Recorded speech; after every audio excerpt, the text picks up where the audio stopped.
नमस्कार, आप देख रहे हैं न्यूज प्लस 21। मैं हूं आपके साथ ललिता चक्रधारी। चले डालते हैं एक नजर दिन की 10 प्रमुख खबरों पर। ईरान का दावा, पैगंबर मोहम्मद टिप्पणी विवाद में एनएसए डोभाल ने दिया भरोसा, दोषियों को देंगे ऐसी सजा, दूसरों के लिए होगी सबक। दिल्ली पुलिस ने एआईएमआईएम प्रमुख असदुद्दीन ओवैसी पर दर्ज की एफआईआर, भड़काऊ बयान देने का लगा आरोप। बायोटेक स्टार्टअप एक्सपो 2022 में बोले पीएम मोदी, भारत बायोटेक के ग्लोबल टॉप 10 देशों की लिस्ट में शामिल होने के करीब। देश में कोरोना फिर पकड़ रहा रफ्तार, 24 घंटे में 7,000 से ज्यादा नए मामले, एक्टिव केस 32,000 के पार। ईडी इनकम टैक्स की रेट से डरने वाले नहीं, झारखंड सीएम सोरेन का केंद्र पर निशाना। पंजाब में सीएम मान के आवास पर प्रदर्शन करने पहुंचे कांग्रेस विधायक हिरासत में लिए गए। छत्तीसगढ़ में 3 महीने बाद कोरोना से मौत, रायपुर के प्राइवेट अस्पताल में भर्ती 54 साल के मरीज ने तोड़ा दम।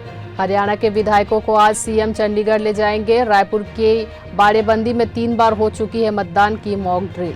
छत्तीसगढ़ युवा कांग्रेस चुनाव में प्रदेश अध्यक्ष पद के लिए आकाश शर्मा और आशीष मोनू अवस्थी के बीच होगा सीधा मुकाबला। धमतरी, राजनांदगांव, कोरबा, बेमेतरा और जांजगीर में रैली डे, बढ़े सरगुजा में घटे। ऐसी जानकारी से लगातार अपडेट रहने के लिए देखते रहिए न्यूज प्लस 21, आपके हक की बात।